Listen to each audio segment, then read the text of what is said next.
और निष्पक्ष चयन की प्रक्रिया के उपरांत नियुक्ति पत्र वितरण के अवसर पर आप सबको बधाई देता हूं, आपके अभिभावकों को भी बधाई देता हूं।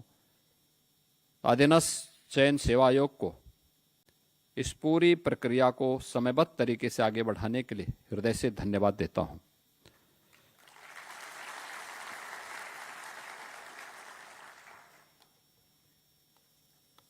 उत्तर प्रदेश के अंदर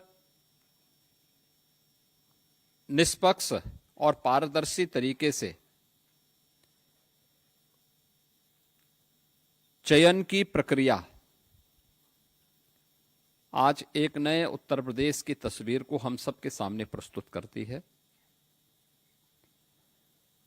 और उसका उदाहरण चिकित्सा स्वास्थ्य और चिकित्सा शिक्षा विभाग भी हम सबके सामने है। पिछले 8-8.5 वर्ष के अंदर एक लंबी छलांग लगाने में विभाग ने सफलता प्राप्त की है। हर एक क्षेत्र में कुछ न कुछ नया परिवर्तन करके दिखाया है। यह परिवर्तन प्रधानमंत्री मोदी जी के विकसित भारत की उस संकल्पना को आगे बढ़ाने का ही क्रम है, जिसमें स्वास्थ्य के क्षेत्र में, शिक्षा के क्षेत्र में, कृषि विकास और जल संसाधन के क्षेत्र में, रोजगार और स्किल डेवलपमेंट के लिए, या फिर आज के इस नए युग के अनुरूप इमर्जिंग टेक्नोलॉजी को लेकर के कैसे आम जनमानस के जीवन में परिवर्तन लाया जा सकता है, इन सब बातों को लेकर के अगर आप देखेंगे तो स्वास्थ्य भी उस व्यवस्था का एक प्रमुख घटक है। एक स्वस्थ व्यक्ति ही स्वस्थ समाज के निर्माण में योगदान दे सकता है। एक स्वस्थ व्यक्ति ही सशक्त समाज और समर्थ राष्ट्र के निर्माण में अपनी भूमिका का निर्वहन कर सकता है। जब व्यक्ति ही स्वस्थ नहीं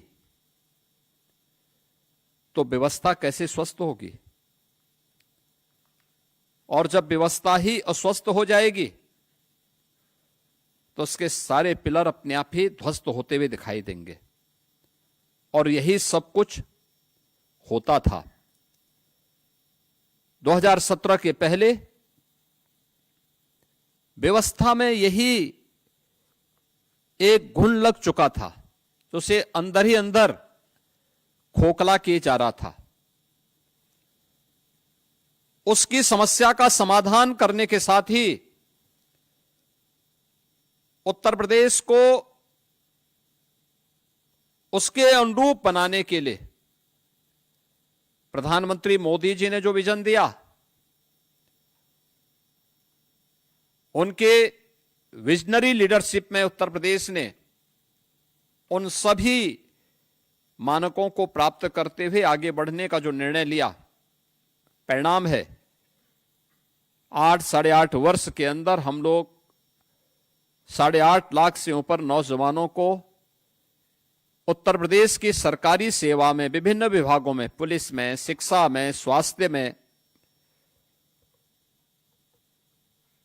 इंफ्रास्ट्रक्चर के लिए समर्पित विभागों में, कृषि और जल संसाधन से जुड़े हुए विभागों में सरकारी सेवा में लेने में सफल हुए हैं। एक पारदर्शी और निष्पक्ष भर्ती की प्रक्रिया का परिणाम है कि आज ये प्रक्रिया एक समय से पूरी होती है और समय पे संपन्न भी होती है। अगर मैं केवल पुलिस की भर्ती की बात करता हूं, पिछले 8 वर्षों में हम लोगों ने 2,19,000 पुलिस कार्मिकों की भर्ती सफलतापूर्वक की है, जो उत्तर प्रदेश के अंदर अपनी सेवाएं दे रहे हैं। आप सोचो कि 2,19,000 पुलिस की भर्ती केवल इन 8 वर्षों के अंदर संपन्न हुई है, जिसमें से अभी हाल ही में 60,200 से अधिक पुलिस कार्मिकों की भर्ती भी संपन्न हुई। मुझे याद है जब पहली बार हम लोगों ने पुलिस की भर्ती करनी प्रारंभ की थी, जगह खाली थी, लेकिन हम लोगों को ट्रेनिंग करने की समस्याएं खड़ी हुई थी। भर्ती हमने 50,000 की निकाली, भर्ती किए तो हमारे पास ट्रेनिंग सेंटर नहीं थे। हमने जब रिव्यू किया तो पता लगा केवल 3,000 पुलिस कार्मिकों की ट्रेनिंग एक साथ हो सकती है, इससे ज्यादा नहीं। हमने मिलिट्री, पैरामिलिट्री, अन्य राज्यों के ट्रेनिंग सेंटर लिए, तब किसी प्रकार से उस ट्रेनिंग को हम पूरा कर पाए थे। और इस बार हमने 60,200 पुलिस कार्मिकों की भर्ती की।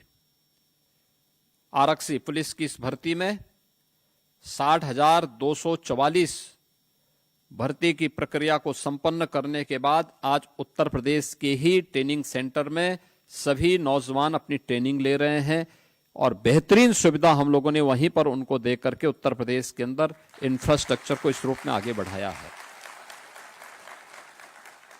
कहां 3,000 की ट्रेनिंग नहीं हो पाती थी, आज 60,000 से ज्यादा उत्तर प्रदेश के नौजवान उत्तर प्रदेश में ही ट्रेनिंग ले रहे हैं।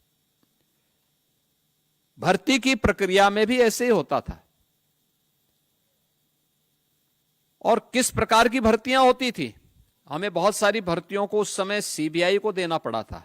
इस समय आप देख रहे होंगे एक व्यक्ति 8-8 जगह में नाम लिखा करके पैसा लिए जा रहा था, वो तो जब जांच में सामने आया तब पता लग रहा है ये कौन लोग हैं। ये वही लोग हैं जो एक परिवार के लोग पैसा लेकर के और ये भर्ती करते थे और उत्तर प्रदेश की जनता को इस प्रकार के लूटते थे, जो लूट आज उस रूप में देखने को मिली। वो भर्ती 2016 की भर्ती है वो, और जांच करवाई थी हम लोगों ने, चल रही है जांच अभी। वो जांच समय पे हो जाएगी तो बहुत सारे ऐसे महाभारत के रिश्ते अब बाकी का जीवन जेल में ही बिताने के लिए मजबूर होंगे, क्योंकि उनके कारनामे ऐसे थे कि वे कारनामे उत्तर प्रदेश को लगातार धरातल की ओर लेके जा रहे थे। विकास की बुलंदियों को छूने की बजाय उसको गर्त की ओर धकेलने में सहायक हो रहे थे, और यही होता था। यह उत्तर प्रदेश जिस पर प्रकृति और परमात्मा की असीम कृपा है, वह उत्तर प्रदेश को बीमारू बना दिया। जब प्रदेशी बीमारू हो गया तो नागरिकों की क्या हाल होते रहे होंगे। पहचान का संकट खड़ा हो गया, नौजवान को नौकरी नहीं, बेटी सुरक्षित नहीं, व्यापारी असहाय रहता था, किसान आत्महत्या करने के लिए मजबूर होता था। यहां पर परंपरागत उद्यम बंदी की कगार की ओर जा रहे थे।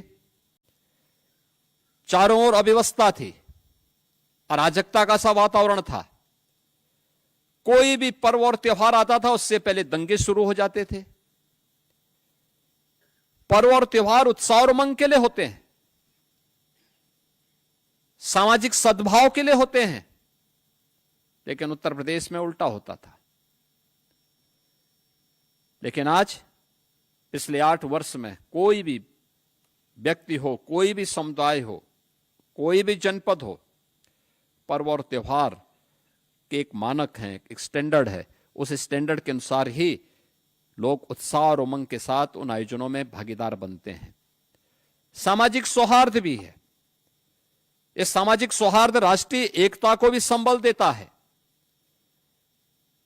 हर एक व्यक्ति के मन में एक नया उत्साह है, उमंग है, और केवल यह उत्साह और उमंग अब केवल पर्व और त्योहारों के लिए ही नहीं है।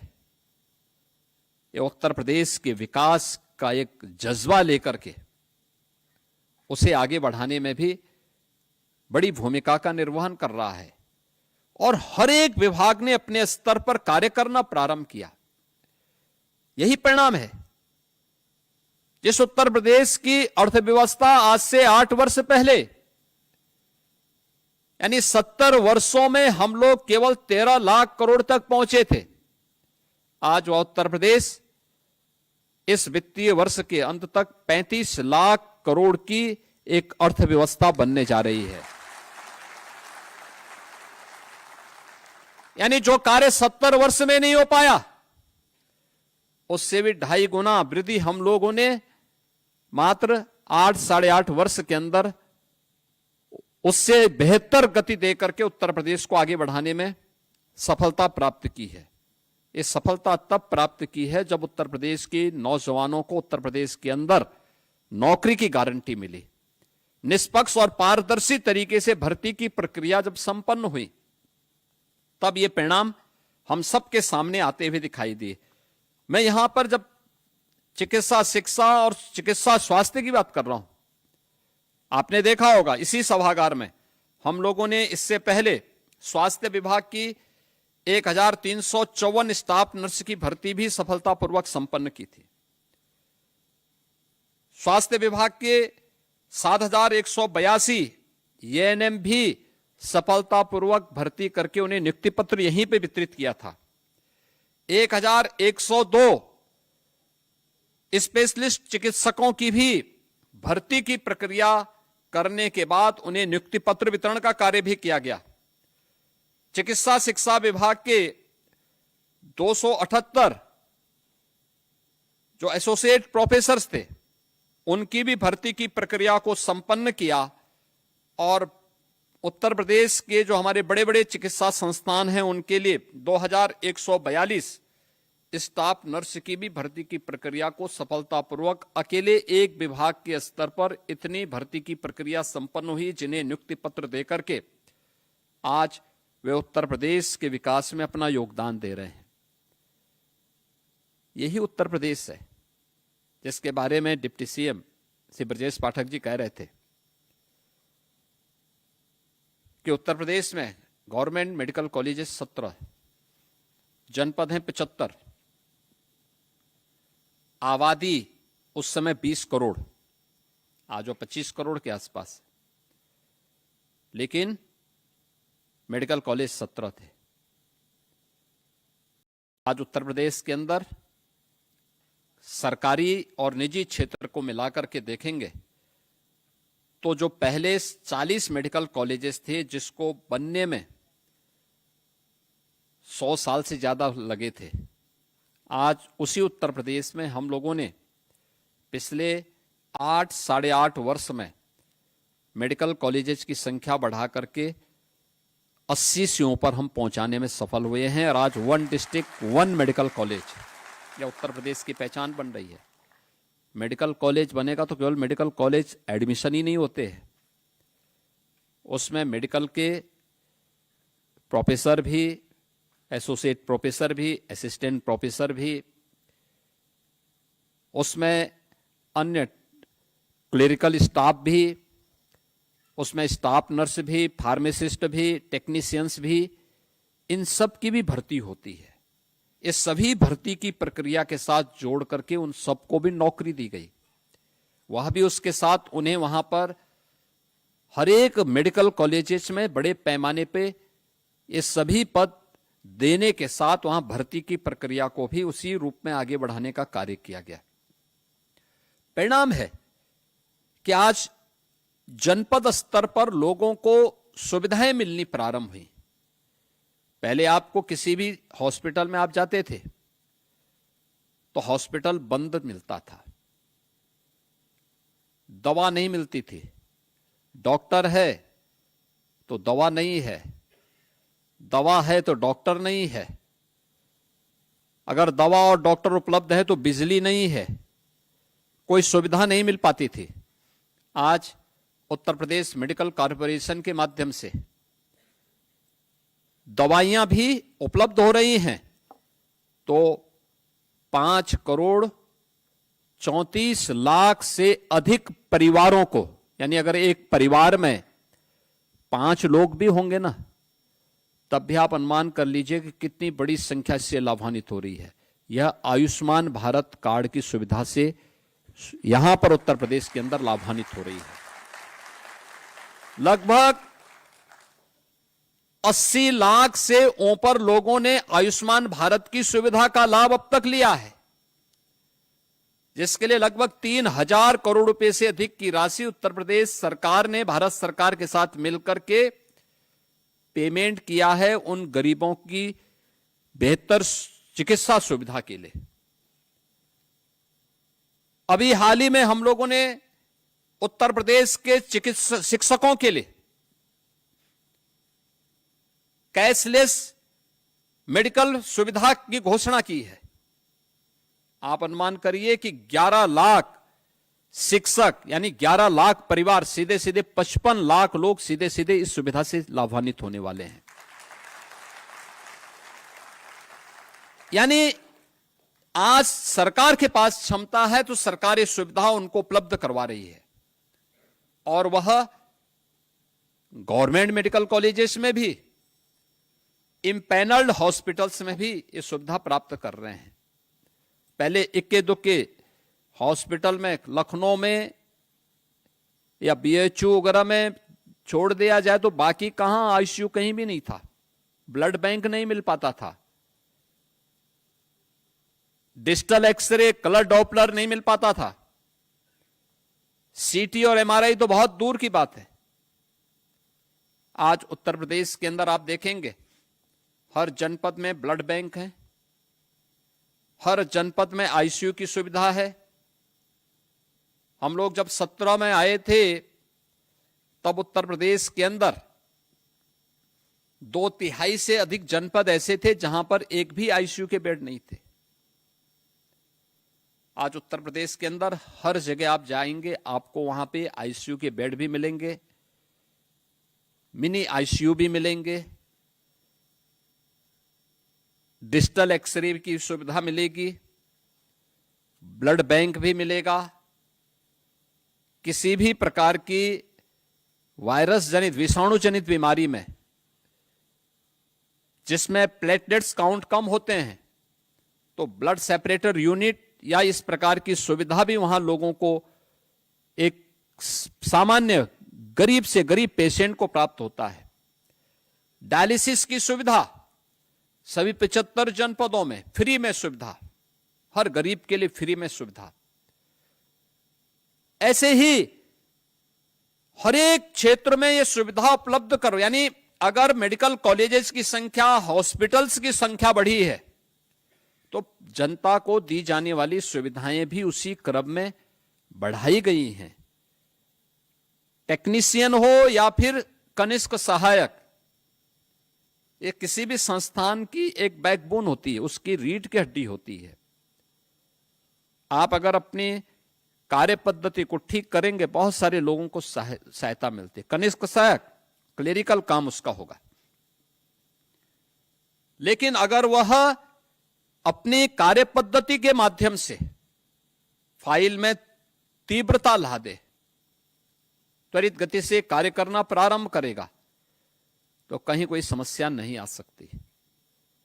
अनावश्यक रूप से किसी को वेट नहीं करना पड़ेगा, ना पेशेंट परेशान होगा, ना इम्पैनल्ड हॉस्पिटल, ना कोई अन्य कर्मचारी या कोई डॉक्टर, कोई भी परेशान नहीं होगा।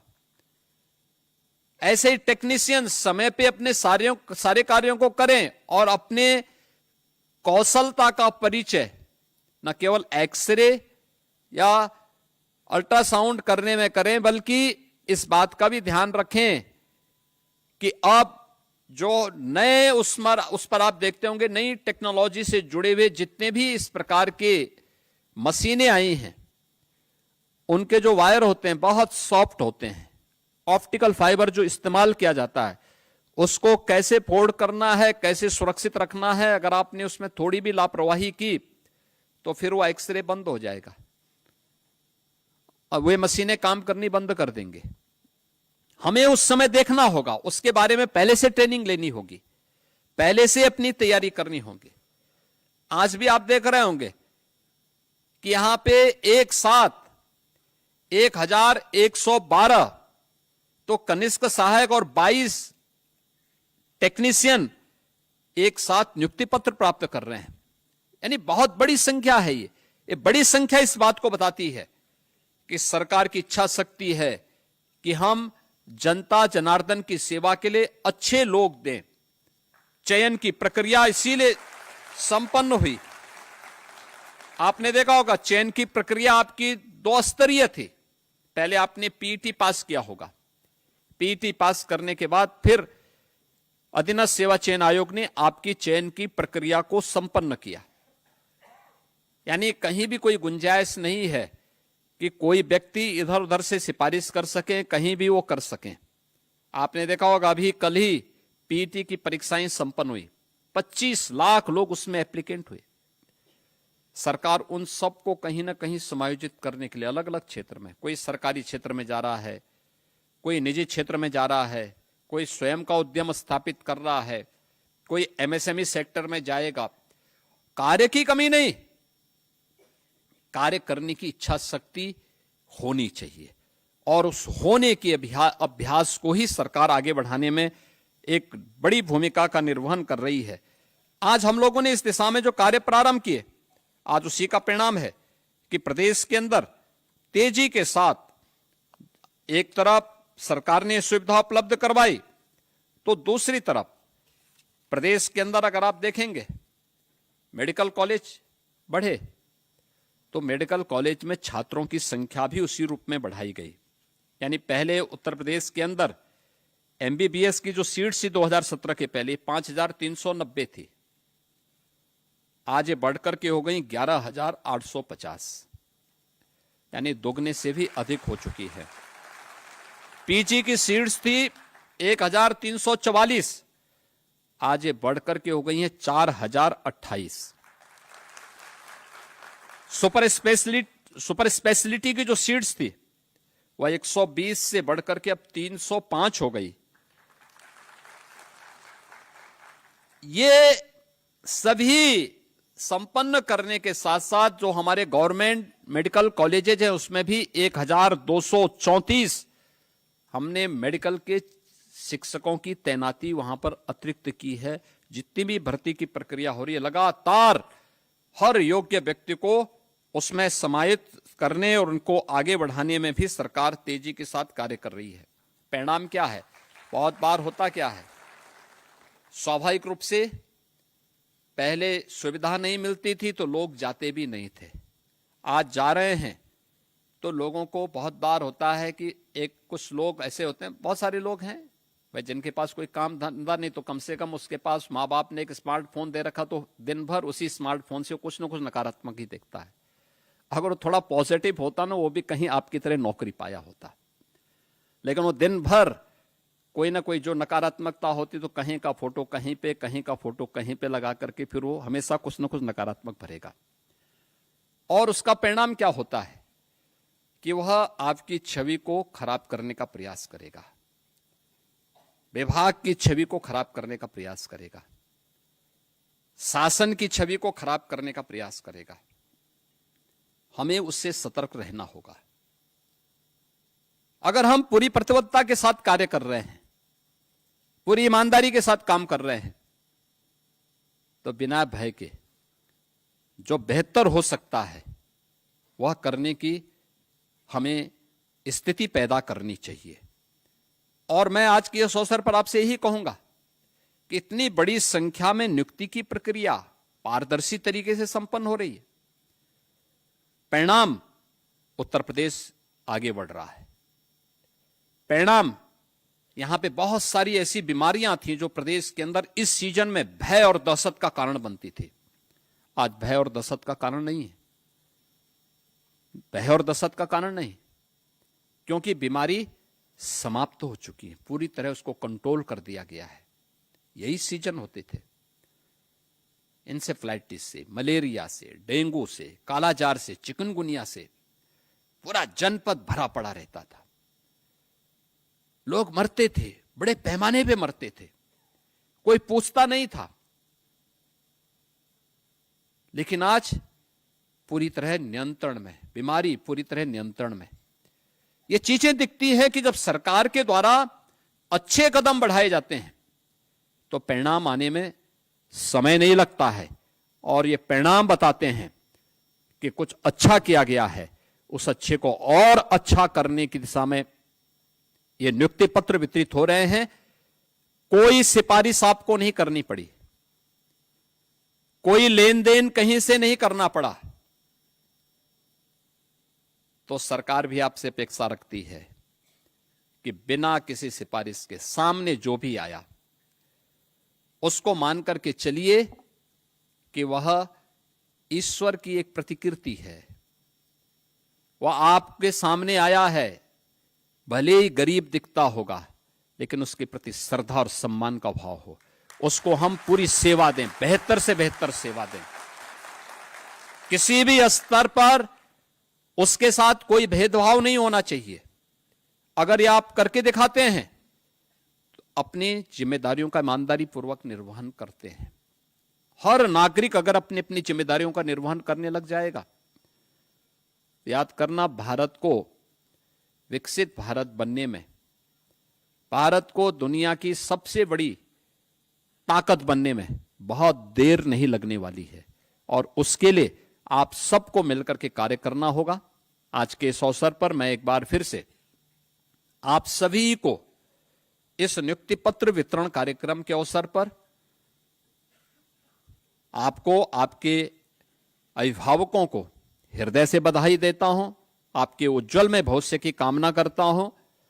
अधीनस्थ सेवा चयन आयोग और चिकित्सा स्वास्थ्य विभाग को नियुक्ति की प्रक्रिया को समयबद्ध तरीके से आगे बढ़ाने के लिए, क्योंकि बहुत सारे लोग थोड़ा उतावले हो रहे थे कि हमें नियुक्ति पत्र नहीं मिल पा रहा है। हमने कहा वेरिफिकेशन होने दीजिए, क्योंकि वेरिफिकेशन का परिणाम क्या होता है कि फिर एक ही व्यक्ति 8-8 जगह से वेतन आहरित नहीं कर सकता, बदनामी तो आप ही लोगों की होती है फिर।